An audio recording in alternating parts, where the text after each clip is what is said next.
of the Best Concept National Award.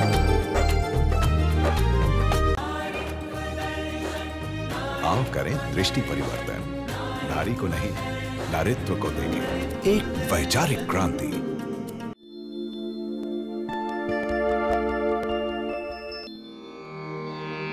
इतिहास करवटे बदल रहा,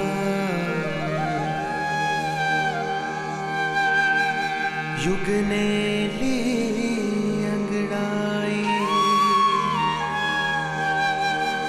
जाग उठी भारत की नारियां,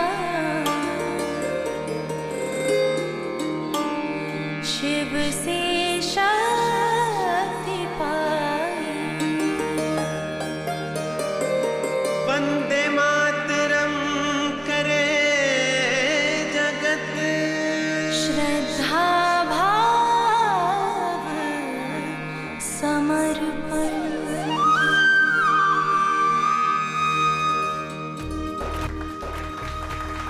ओम शांति। नारी शक्ति एकाकी हो जाए तो रातों रात बदलाव ला सकती है, सुबह से पहले अंधेरों को हटा सकती है।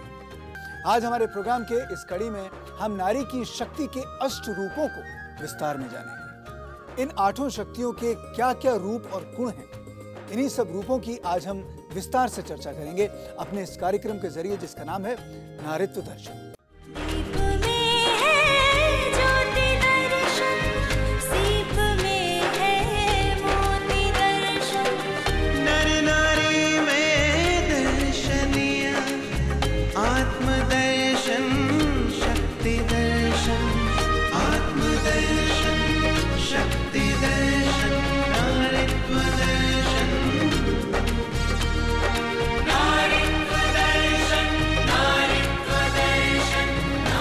करें दृष्टि परिवर्तन, नारी को नहीं नारित्व को देंगे एक वैचारिक क्रांति।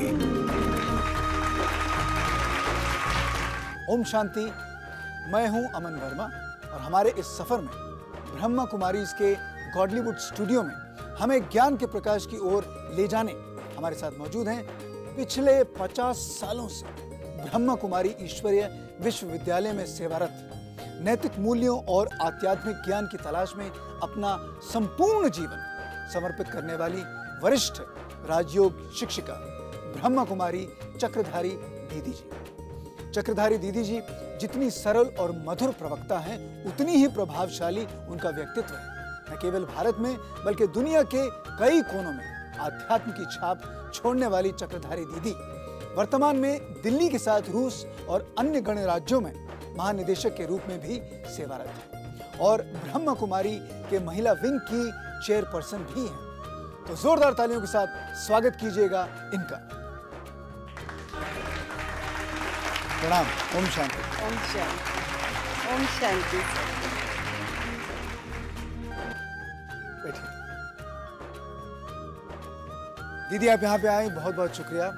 वक्त निकाला हमारे प्रोग्राम में हमें कुछ बातें बताने के लिए। तो शुरुआत आप ही के साथ करते हैं।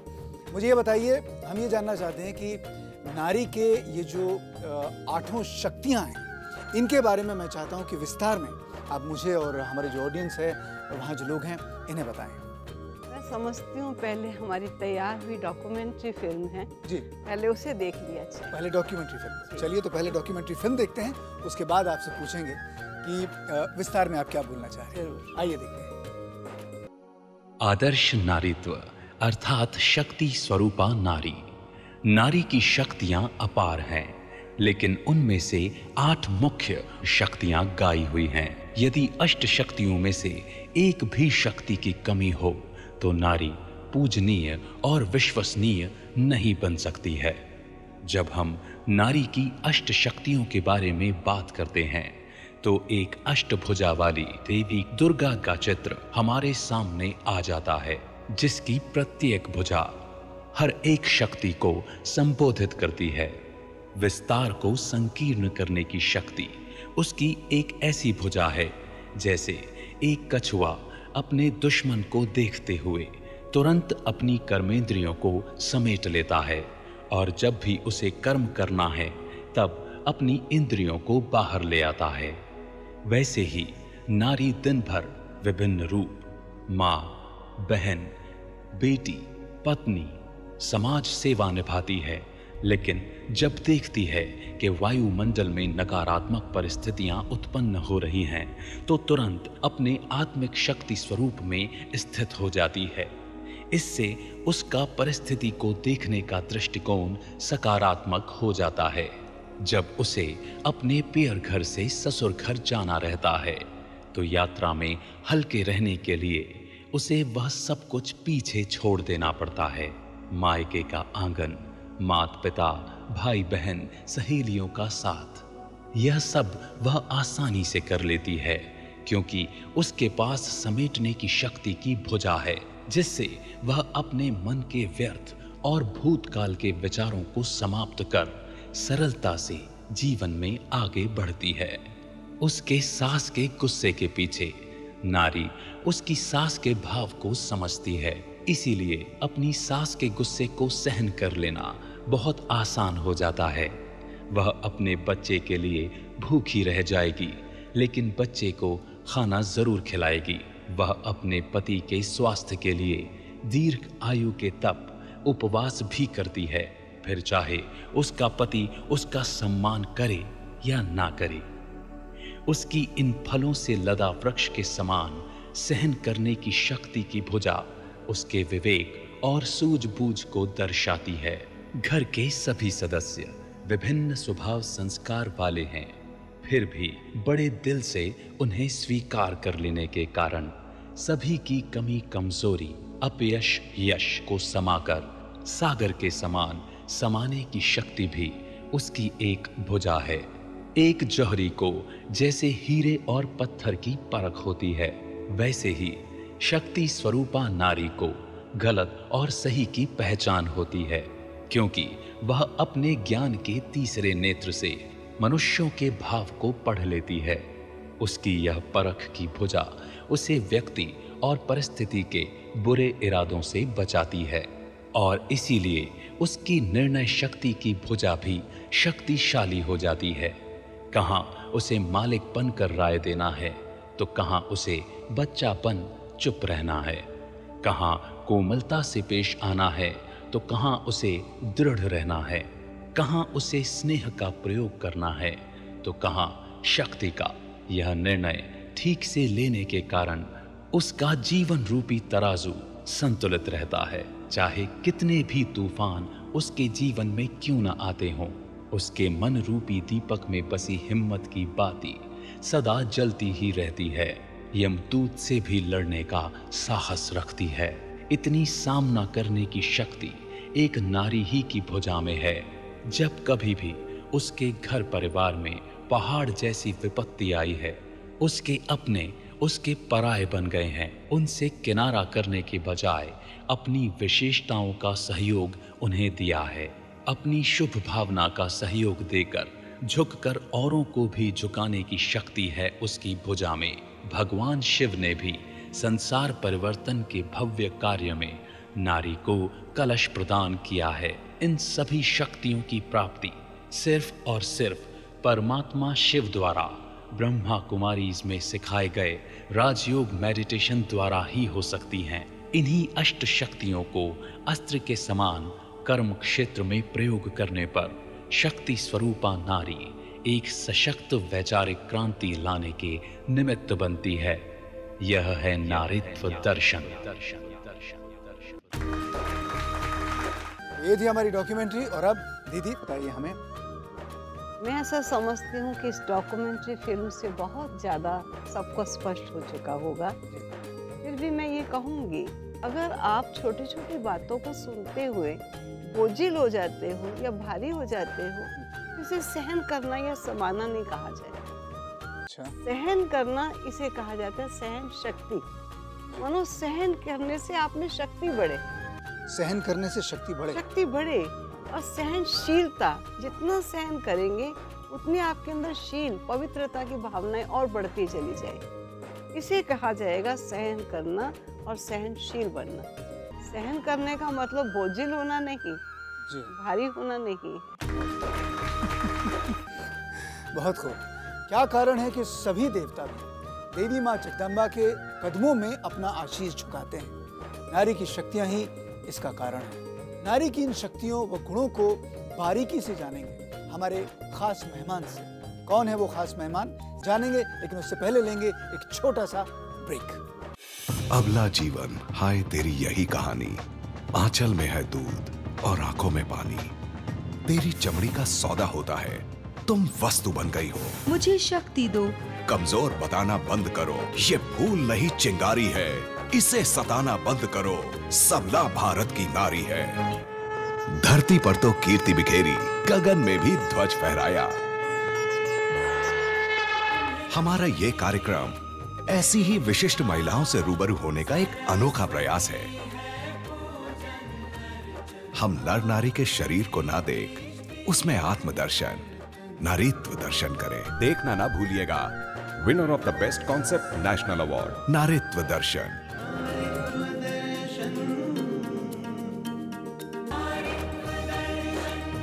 आओ करें दृष्टि परिवर्तन। नारी को नहीं, नारीत्व को देंगे एक वैचारिक क्रांति। ओम शांति। बहुत बहुत स्वागत है आप सभी का ब्रेक के बाद। जैसे कि आप सब जानते हैं कि हम अपनी चर्चाओं के जरिए आपकी जिंदगी में कुछ सकारात्मक बदलाव लाने के लिए कुछ ऐसी अनुभवी शख्सियत को अपने मंच पर बुलाते हैं जिनके व्यक्तित्व और जीवन जीने का तरीका हमें जीवन के प्रति सम्मान की भावना देता है। विश्व के दूसरे नंबर के civic body Delhi municipal corporation के शाहदरा साउथ जोन की डेप्यूटी कमिश्नर, असेसर और कलेक्टर रेवेन्यू, जिन्होंने पिछले साल रेवेन्यू कलेक्शन को डबल करके दिखाया। ऐसी असाधारण महिला अलका आर शर्मा जी का आज हम स्वागत करते हैं। जोरदार तालियों के साथ उनका स्वागत कीजिए।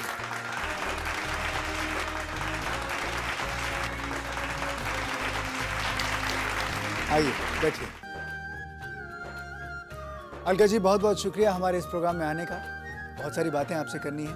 दीदी भी यहाँ पे मौजूद हैं, तो शुरुआत आप ही के साथ करता हूँ। जैसे आप यहाँ पे आई हैं, हम आपसे ये जानना चाहेंगे कि क्या है नारी की अष्ट शक्ति का महत्व उसके जीवन में, पहले ये बताइए। नारी शक्ति का महत्व मेरे लिए एज अ हाउसवाइफ और एज अ एडमिनिस्ट्रेटर दोनों ही है। दफ्तर में लोग आते हैं, उनको समझना, उनको परखना और उसके बाद सही निर्णय लेना, इसमें नारी शक्ति का बहुत प्रयोग होता है। घर में अपने बच्चों के साथ सहनशीलता का परिचय देना, इसमें नारी शक्ति का बहुत महत्व है। और किसी भी बात को बहुत ज़्यादा बढ़ाना नहीं, उसको सार समझ के उसको संक्षेप में ख़त्म कर देना, ये नारी शक्ति का रूप है। बहुत ही कम शब्दों में बहुत ही कमाल की बात आपने कह डाली। अब हम सुनेंगे उन महिलाओं की स्थिति जो बन नहीं पाई सही मायने में शक्ति। आजकल देखा जा रहा है कि औरतों में गुस्सा, अहंकार और सहनशीलता की कमी आती जा रही है। इस वजह से घर टूट रहे हैं, तलाक हो रहे हैं, बच्चों पर भी बुरा असर पड़ रहा है। कुछ औरतें अपनी शक्तियों का गलत उपयोग कर रही है, इसलिए यह सब हो रहा है। मुझे लगता है जितनी छोटी फैमिली उतनी अच्छी होती है, एडजस्ट करना आसान हो जाता है, वरना बड़ी फैमिली में रोक टोक हो जाता है, ए मत करो, ओ मत करो। इसलिए न्यूक्लियर फैमिली बड़ी अच्छी होती है। शक्ति का उचित उपयोग समाज कल्याण के लिए बहुत उपयोगी है, लेकिन जब शक्ति का उपयोग गलत दिशा में होने लगे तो घर, परिवार और समाज में दिक्कतें उत्पन्न करने लगता है। दीदी, ये सवाल आपके लिए है। आजकल ऐसा भी होता है जैसे अगर हम त्याग की बातें करें या सहनशीलता की बातें करें तो ये गुण उन्हें कमजोर भी बनाते हैं। इस बारे में आप क्या कहना चाहेंगे? मान लीजिए कोई मेरे से दुर्व्यवहार करता है और मैं सहन ही करती चली जाऊं, इसका मतलब है कि मेरे मन में सर्व प्राणी के लिए कल्याण की भावना नहीं है। मैं उसे गलत कार्य करने के लिए प्रोत्साहित कर रही हूँ। नहीं, अगर मुझे श्रेष्ठ बनना है तो दूसरे को भी श्रेष्ठ मुझे बनाना है। इसलिए जो चीज़ ठीक नहीं, गलत है, उसे गलत ही कहना उचित हो और उसके साथ वो व्यवहार होना चाहिए जो मेरी बात को वो समझे और समझकर वो अपनी गलती का एहसास कर सही मार्ग पर चल सके। बाकी वो गलत कर रहा है, मैं कहूँ मुझे तो सहन करना है, नहीं, इस हालत में सहन करना ये सहन नहीं, दूसरे प्राणी को गलत रास्ते पर प्रोत्साहित करना। अपनी शक्तियों को समझने और उसे उचित उपयोग के लिए नारी आध्यात्म का सहारा ले सकती है। आध्यात्मिकता आपको मानसिक और शारीरिक रूप से सशक्त और संतुलित बनाती है। कुछ बहनों ने जीवन में आध्यात्म को अपनाया और जीवन में बदलाव लेकर आई हैं। तो आइए उन कहानियों के बारे में पहले हम सुनते हैं। मैं अपने गांव में शिक्षण संस्था खोलना चाहती थी। मेरा ऐसा विचार था, मगर अकेली की बात नहीं, तो मैं महिला संगठन में जाकर मेंबर्स को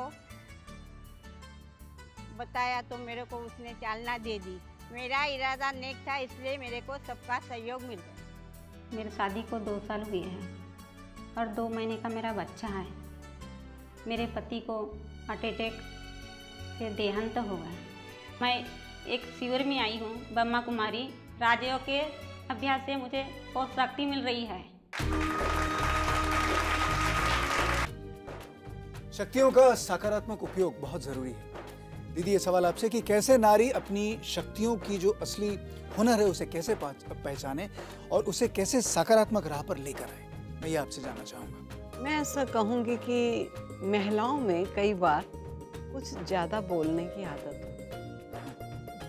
और दूसरा छोटी छोटी बातें कुछ भी होती हैं वो अंदर बहुत ज़्यादा, बाहर से नहीं बोलती तो अंदर बहुत बोलती, जिससे कि उनकी बहुत शेष शक्ति वेस्ट हो जाए। इसलिए बहुत सबसे पहले ध्यान रखने की ज़रूरत है कि जहाँ आवश्यकता है वहाँ बोला जाए, जहाँ आवश्यकता नहीं है वहाँ बोलने की आवश्यकता नहीं होनी चाहिए। और कई बातें ऐसी हैं कि जिनको अंदर समाने की आवश्यकता रहती है, लेकिन समाकर उस बात को चिंतन अंदर चलता रहे। बाहर से आप नहीं बोल रहे, अंदर से आप बोल रहे। और जब अंदर से ज़्यादा बोलते हैं तो वो बोल जब आपका बाहर से निकलता है तो अंदर का बोल आपको कमज़ोर कर चुका होता है। इसलिए आपके बोल का इफेक्ट दूसरे को नहीं हो पाता। इसलिए अगर आपने अपनी शक्तियों का सही प्रयोग करना है तो कोशिश ये होनी चाहिए कि मेरी कोई भी शक्ति वेस्ट ना जाए। अलका जी, इसके बारे में आपकी क्या राय है, आप क्या कहेंगे? मैं एक बहुत ऑर्डिनरी हाउसवाइफ और एडमिनिस्ट्रेटर के रूप में ये समझती हूँ कि इन शक्तियों से हमें क्लैरिटी ऑफ थॉट्स आता है। क्लैरिटी ऑफ थॉट्स आने से हमारा जैसे सामने का शीशा एकदम साफ हो जाता है। मतलब हम देख पाते हैं कि जो हम चाहते हैं वो वास्तव में कर पाएंगे कि नहीं। और अगर हमारे थॉट्स पॉजिटिव हैं तो जो दूसरा है जिससे हम कांटेक्ट कर रहे हैं, जिससे हम कम्युनिकेट कर रहे हैं, वो भी बात हमारी मानने के लिए बाध्य हो जाता है, provided you are having a positive thought और आप चाहते हैं कि इससे किसी का भला हो। किसी का भला तभी होगा जब मेरा स्व भला हो।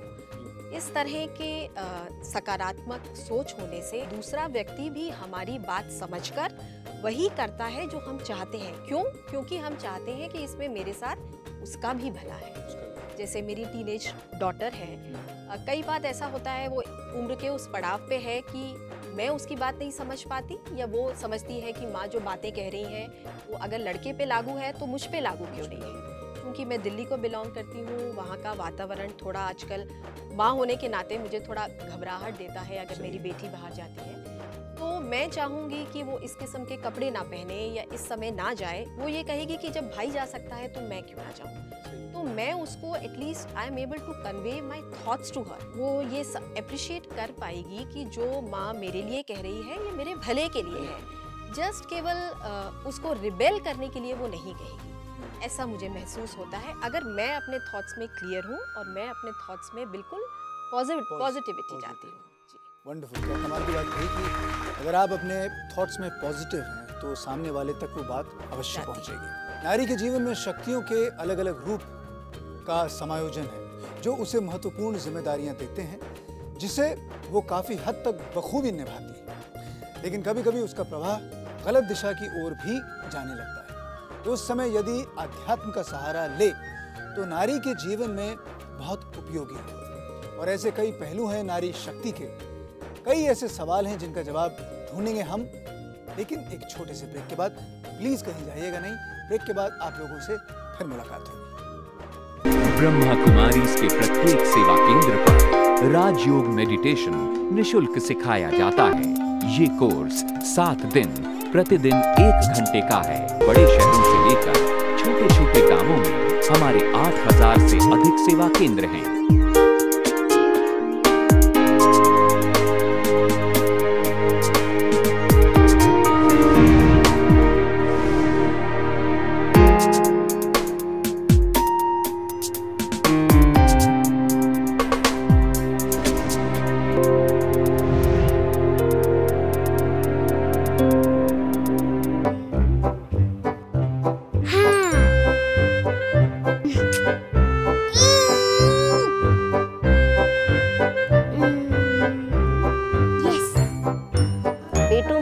नारीत्व का दर्शन कराए, अर्थात कि नारीत्व शक्ति के बारे में बताए, तो वो बेटा अपनी बहन के साथ फर्क नहीं करेगा, वो भाई अपनी बहन के साथ फर्क नहीं करेगा, उसको बचपन से ही उसको ऊंची उस देवी के रूप में उस शक्ति। आप भी देखिए नारीत्व दर्शन, नारी को नहीं नारीत्व को देंगे एक वैचारिक क्रांति।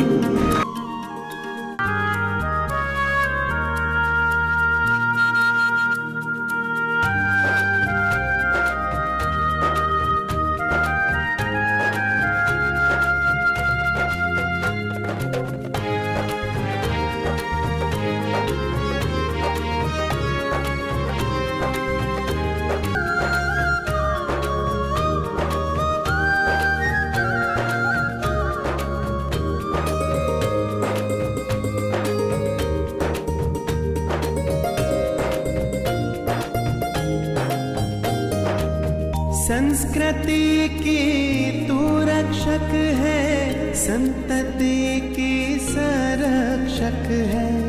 दिव्य गुणों की मूरत नारी, प्रथम गुरु और शिक्षक है।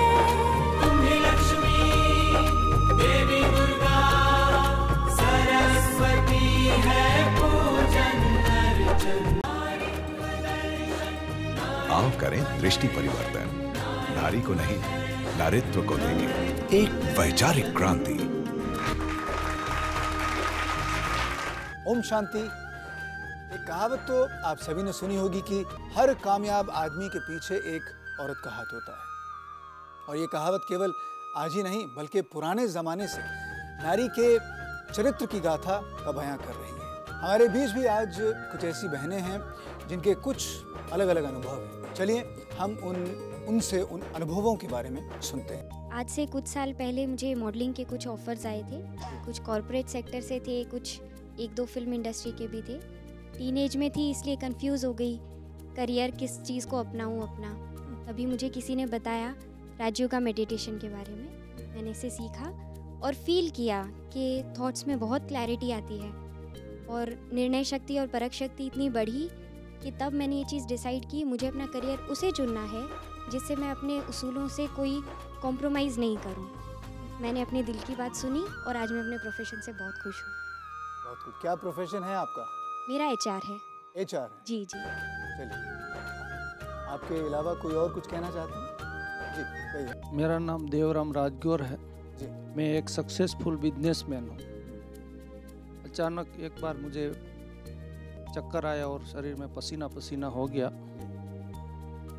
डॉक्टर ने जांच के बाद कहा कि आपको हार्ट अटैक है और आपकी एक आर्टरी 90% ब्लॉकेज है, 2 आर्टरी 80% ब्लॉकेज है। तो ऐसा समय में मेरे सामने अनेक प्रश्न खड़े हो गए। मैं एक राजयोगी अभ्यासी हूँ, इसलिए मैंने अपनी समेटने की शक्ति को कार्य में लगाकर अपना बिजनेस को वाइंड अप किया और सारा फाइनेंस पत्नी के नाम पर कर दिया। इस समय मेरी पत्नी मेरे सामने शक्ति बनकर खड़ी रही और मेरी ट्रीटमेंट में अच्छा सहयोग दिया। परमपिता परमात्मा की कृपा का मैंने ऐसा वंडरफुल अनुभव किया कि आज मेरी तीनों आर्टरीज में से एक आर्टरी 90% ओके है और 2 आर्टरी 100% खुल गई है। आज साइंस कहीं भी ये काम नहीं कर सकता है, वो राजयोग का अभ्यास से ये हो गया, और इतनी बड़ी जो समस्या और तूफान था मेरे जीवन में, ये एक आध्यात्मिक शक्ति और नारी शक्ति जागृति की वजह से सहज पार हो गया। चलिए, बहुत अच्छा हुआ, बहुत खूब। दीदी, वाकई आप और आपकी जो संस्था है, जो महिलाओं के हित में जो कार्य कर रही हैं, वो सराहनीय है। अलका जी, हमारी जो सारी बहनें हैं, उनके लिए और जितने लोग हमें इस समय टेलीविज़न पे देख रहे हैं, उनके लिए आपका क्या संदेश रहेगा? अमन जी, आपको मैं इस संबंध में यही लोगों को संदेश देना चाहूँगी कि इस नारी शक्ति के सकारात्मक सोच के कारण हमें जो शक्ति मिलती है, उससे हम परिवार में सहयोग, निर्णय लेने में बहुत सक्षम होते हैं। हम ये जानते हैं, ये हमें पता होता है कि जो हम कर रहे हैं उससे न केवल हमारा भला होगा, हमारे बच्चों, हमारे परिवार का भला होगा, रिजल्टेंटली सोसाइटी में इसका बेनिफिट जाएगा। बहुत बहुत शुक्रिया। दीदी, आपका क्या संदेश रहेगा सारी बहनों के लिए, जो सारे लोग इस समय प्रोग्राम में आपको देख रहे हैं? मैं ऐसा समझूंगी कि अपनी बहनों के लिए उन्हें अपने जीवन में इन अष्ट शक्तियों का महत्व अवश्य रखना चाहिए। ये 8 शक्तियाँ उन्हें एक देवी के दर्जे तक पहुंचा सकती हैं। अगर एक प्रतिमा देवी की किसी की मनो इच्छाओं को पूर्ण कर सकती है, तो क्या आपका इन अष्ट शक्तियों को जीवन में धारण करने से कोई भी प्राणी अगर आपके सामने आता है कोई समस्या लेकर, तो आप भी उनको अपनी शक्तियों के आधार से उन शक्तियों की जागृति कराकर उन्हें भी वरदानी देवी बना सकते हैं। कभी ये ना समझिए कि हम तो कुछ नहीं हैं, आप बहुत कुछ हैं, बहुत कुछ आपकी यादगारें हैं और बहुत यादगारें आपकी बनने वाली हैं। आप अपनी शक्ति स्वरूप को पहचानें, अपने अंदर झांकिए और उस ताकत को पहचानिए। शक्ति के कई रूप और उन रूपों में कई गुण हैं, किसी में कम और किसी में ज्यादा। अपने इन गुणों को संतुलित करने के लिए आध्यात्म की राह अपनाएं। अलका शर्मा जी, आपका तहे दिल से शुक्रिया, और चक्रधारी दीदी, आप दोनों यहाँ पे आए, हमारे शो में इतना समय दिया, इतनी अच्छी बातें हमको बताई, उसके लिए बहुत बहुत शुक्रिया। एंड ऑफ कोर्स हमारी ऑडियंस, आप सब लोग इतने दूर से आए हैं और इतनी सारी बातें हमको बताई, अपने विचार प्रकट किए, बहुत बहुत धन्यवाद आप सभी लोगों का। दर्शकों, अगर आपके जीवन में कोई समस्या है और आपके कुछ सुझाव हैं, तो ज़रूर हमें बताएं। हमारा पता है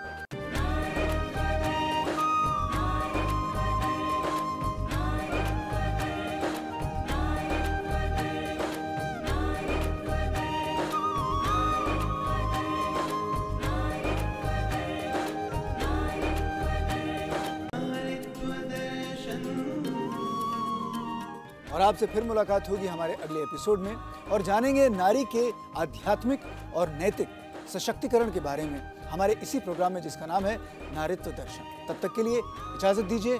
ओम शांति, वंदे मातरम। समता की कोई दौड़ नहीं है, नर नारी में होड़ नहीं है। दोनों प्रभु के दो नैना है, दोनों का कोई तोड़ नहीं है। एक दूजे के पूरक है, आओ करें दृष्टि परिवर्तन। नारीत्व दर्शन, नारीत्व दर्शन, नारीत्व दर्शन। देखना ना भूलिएगा हमारा अगला एपिसोड। हमारे साथ बने रहिएगा।